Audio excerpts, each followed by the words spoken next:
Sexual assault doesn't look the same across the board. It's the shame and the secrecy and the stigma that causes this perpetuation of this assumption that somehow the victim deserved it. A victim never asks to be a victim.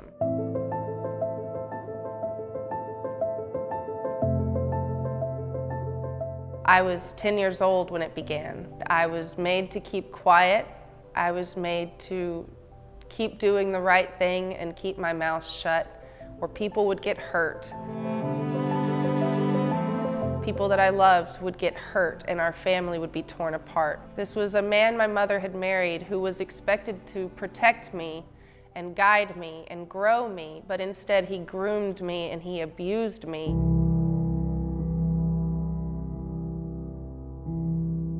Every other weekend was spent at the mall buying fancy clothes on credit so that we always looked the part.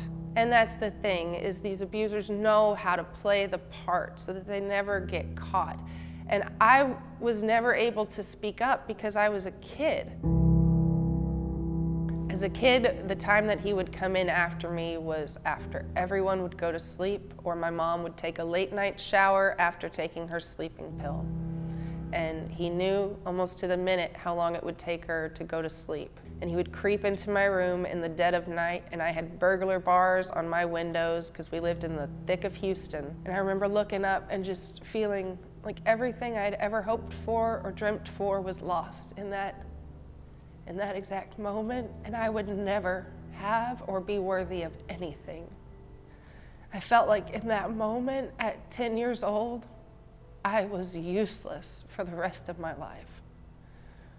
When you feel that hopeless and that lost and that worthless, it's really hard to do anything other than just wake up, go to school, and go to sleep. And it was so hard for me to see beyond the reality I had to construct to survive, to be able to do anything more than just make it through the next day.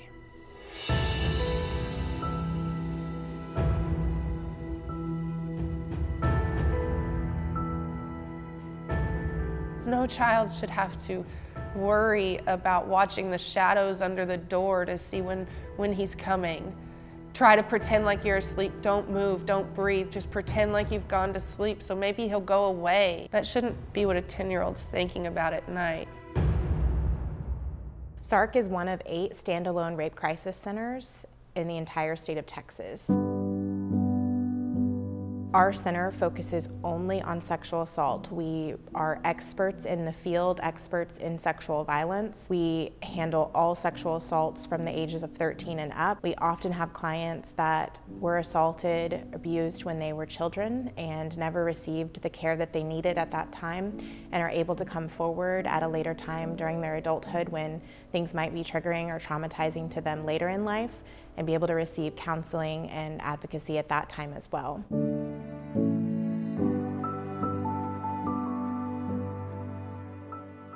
We can't let the fear that these abusers would put into us keep us silent anymore, because then that is what holds the power over us. When we break our silence, when we shed that shame, and when we put that stigma where it belongs, not on ourselves, but on the ones who perpetrate the abuse, you'll find there's freedom and fearlessness that comes from that, that can not just change your world, but other people's worlds and futures as well.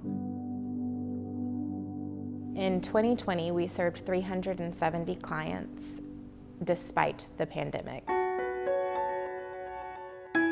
In 2021 alone, we've seen a 10% increase in client requests for services. Our counseling program has grown exponentially, that we're serving more clients, and we're doing that with the same number of people. In addition to that, we were cut significantly by grant funding. We were cut $263,000 starting September 1st, 2021.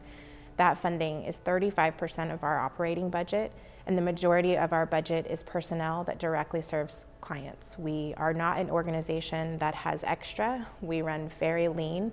We do a lot with very little.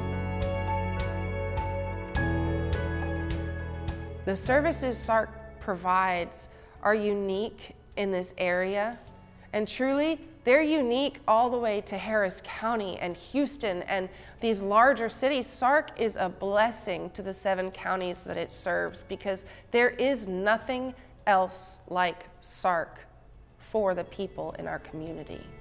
Nothing.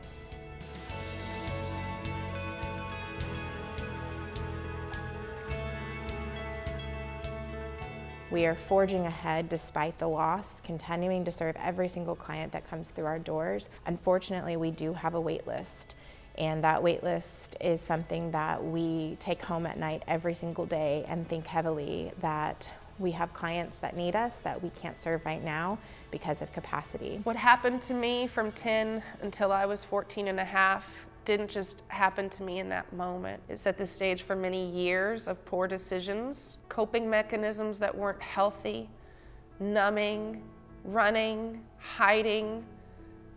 It created a fear that was so dense and overwhelming that sometimes I didn't know if I could breathe through it. But I'm here, and I've got my kids, and I've got a healthy marriage. I have hope. I have a story that shows that I've been through hell, but it's made me stronger. And that's why I want to share my story, because my story stinks. My story isn't what people want to hear. It's what makes people squirm in their chairs and leave the room. I think it's the dream that we have a community that's comfortable talking about sexual assault and admitting that this is a problem that's happening every single day in our community. And that's across all 7 counties that we experience that. I don't think people are comfortable right now. I think the community and the world, unfortunately, is hesitant to talk about sexual assault. It's a private thing, is what people think. It's a thing that doesn't happen. It's something that only happens to select people for select reasons. And unfortunately, that's not true. I think that the power that SARC holds is absolutely not recognized in the capacity that it should be, because what SARC does is implement life change for people. It's not just a place that they visit once or twice.